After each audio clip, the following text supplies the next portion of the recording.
ऋषिकेश में चारधाम यात्रा के लिए हो रहे रजिस्ट्रेशन में 6 से ज्यादा फर्जीवाड़े के मामले सामने आ चुके हैं।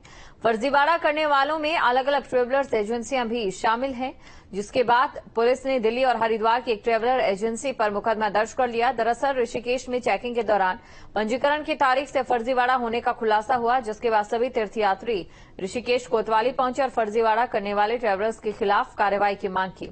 पुलिस ने मामले में शिकायत के आधार पर अपनी जांच अब शुरू कर दी है। हमने बुकिंग किया था दिल्ली के एक ट्रैवल एजेंसी से, तो अभी इधर कुछ किलोमीटर्स पहले एक चेकिंग होता है, जो first checking to go to Kedarnath. तो उधर आके हमें पता चला कि हमारा जो रजिस्ट्रेशन है दोज आर फेक। सो हम लोग बहुत कोई, मतलब मैं अकेला तो मुंबई से आया हूँ, लेकिन बहुत कोई, हमारा एक टूर है। हमारा कल रात 11 बजे गाड़ी वहाँ से छोड़ा गया दिल्ली से। फिर एक सेकंड चीज जो हुआ, दिल्ली से कुछ देर जाते ही तो उन्होंने हमें कॉल करके बताया कि फुल पेमेंट कीजिए, उसके बाद हम गाड़ी को आगे प्रोसीड करेंगे। तो वैसे हमें लगा कि हाँ कर देते हैं, तो हमने उस पर भरोसा किए। फिर यहाँ पे आके पता चला कि जो रजिस्ट्रेशन है वो अगले महीने का है। उन्होंने वो फोटोशॉप करके उसको इस डेट का कर दिया है।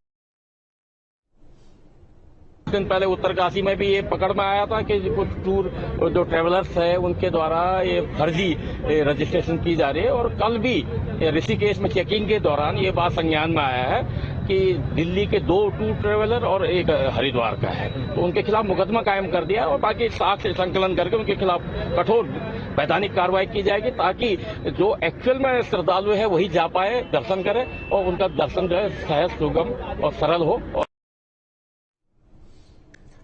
चारधाम यात्रा के लिए ऑफलाइन पंजीकरण 31 मई तक बंद किए गए, जिससे संयुक्त रोटेशन यात्रा व्यवस्था समिति के अंतर्गत संचालित होने वाले सैकड़ों वाहन बुकिंग होने के बाद भी 10 दिन से खड़े हैं। अब इसी बात से नाराज समिति ने ऐलान किया कि अगर सरकार जल्दी ऑफलाइन रजिस्ट्रेशन नहीं खोलती तो सभी कंपनियों के वाहन मालिक अपने अपने परमिट आरटीओ कार्यालय में सरेंडर कर देंगे और उसके बाद भी ऑफलाइन रजिस्ट्रेशन नहीं खुलते तो चारधाम यात्रा का बहिष्कार किया जाएगा। 10 दिनों से यहाँ पे यात्री पड़ा हुआ है, बैठा हुआ है। इसका मैसेज तो हमारा व्यापार तो खत्म हो ही गया है, पर अब उन लोगों को जो सीमित संख्या में बचे हुए उनका भी रजिस्ट्रेशन नहीं हो पा रहा है, जिससे कि प्रदेश की छवि तो धूमिल हो ही रही है। हमारे व्यापार पे भी प्रतिकूल प्रभाव नहीं पड़ रहा है, बड़ा नुकसान हो रहा है। तो अब हमने आपस में ये तय किया है कि जब सरकार किसी भी ढंग से चेतेगी नहीं, ये जो अधिकारी है लोग ये सही मनसा ग्राउंड में जो रिपोर्ट है, जो एक्चुअल पोजीशन है, उस चीज को बता नहीं पा रहे ऊपर लेवल पे, सरकार स्तर पे।